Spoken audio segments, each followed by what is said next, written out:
নমস্কার, মিতু রান্নাবান্নায় সবাইকে স্বাগত জানাচ্ছি। আজকে আমি পুঁটি মাছ ভাজি আর খুদ ভাতের একটি রেসিপি তৈরি করে দেখাবো। আমি কিছু খুদের চাল নিয়েছি আর এগুলো ধুয়ে জল ঝরিয়ে রাখা, আর নিয়েছি পেঁয়াজ কুচি আর মরিচ কুচি, আর নিয়েছি দেশি পুঁটি মাছ।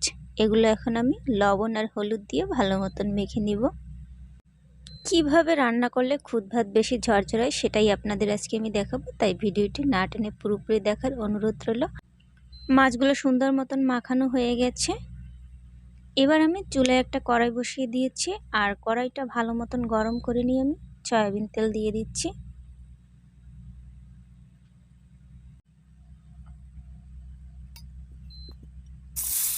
তেল ভালো মতন গরম হলে আমি লবণ আর হলুদ মাখানো মাছগুলো দিয়ে দিব, আর মাছটাকে একটু মুচমুচে করে ভাজতে হবে, তাহলে খুদ ভাতের সঙ্গে খেতে বেশি ভালো লাগে। মাছের এক পাশটা ভালো মতন ভেজে নিয়ে তারপরে অপর পাশটাও আমি ভালো মতন ভেজে নিব।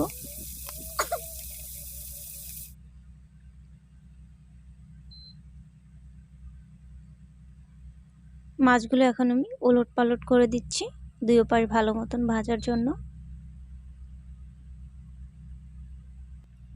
ভিডিওটি ভালো লেগে থাকলে একটা লাইক করবেন আর কমেন্ট করে জানিয়ে দেবেন কেমন লেগেছে। চ্যানেলটি সাবস্ক্রাইব করা না থাকলে সাবস্ক্রাইব করার অনুরোধ রইল। যারা সাবস্ক্রাইব করেছেন তাদের অসংখ্য ধন্যবাদ জানাচ্ছি।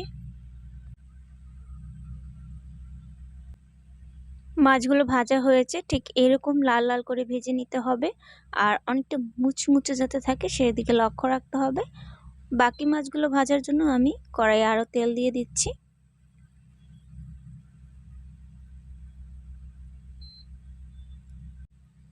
চুলার আঁচটা মিডিয়ামে রাখতে হবে, আর বেশি হিট হয়ে গেলে কিন্তু মাছগুলো পুড়ে যাবে আর মুচমুচে ভাবটা থাকবে না।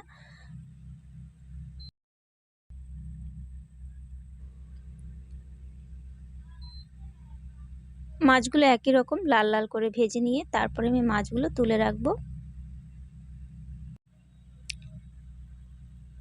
এবার আমি তেল দিয়ে তারপরে এর মধ্যে দিয়ে দিচ্ছি পেঁয়াজ কুচি আর মরিচ কুচি, আর আমি সামান্য লবণ আর হলুদ দিয়ে পেঁয়াজ মরিচটাকে ভালো মতন ভেজে নিব।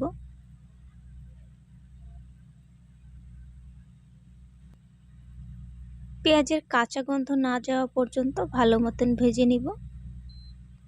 ঠিক এরকম করে ভেজে নিয়ে আমি ভেজে রাখা মাছগুলো দিয়ে দিব। লো আঁচে 2 মিনিটের মতো ভেজে নিলে তৈরি হয়ে যাবে মাছ ভাজি। আর মাছ ভাজিটা হয়ে গেছে পুরোপুরি। এবার আমি একটা পাত্রে ট্রান্সফার করে নিচ্ছি।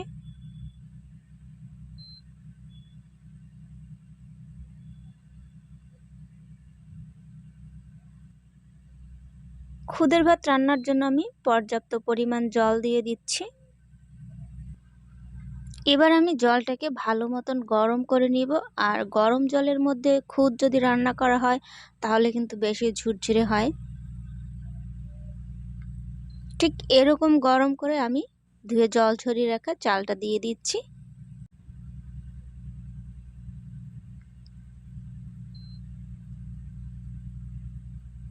কিছুটা সময় জাল করে নিব।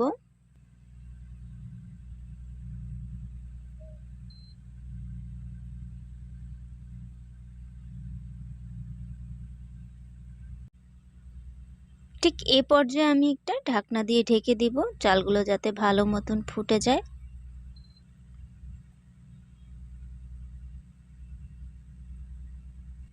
এবার আমি একটু নেড়ে চেড়ে নিচ্ছি, তারপরে আবারও ঢাকনা দিয়ে ঢেকে দিব।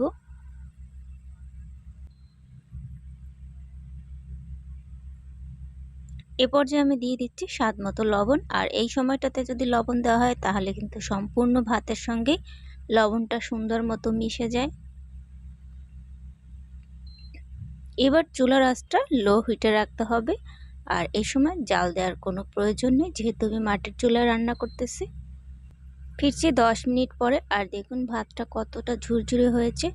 আর যদি মনে হয় চালটা ফুটেনি তাহলে উপর দিয়ে একটু জল ছিটে আবারও ঢেকে দিলে কিন্তু চালটা সুন্দর মতো ফুটে যাবে। চালটা পুরোপুরি ফুটে গেছে, আর আমি এখন এটা গরম গরম পুঁটি মাছের সঙ্গে পরিবেশন করব। আপনারা চাইলে যে কোনো ভর্তা আইটেমের সঙ্গেও পরিবেশন করতে পারেন। আর এতক্ষণ ধরে যারা ভিডিওটি দেখছেন তাদের অসংখ্য ধন্যবাদ জানাই। আজকের মতো বিদায়।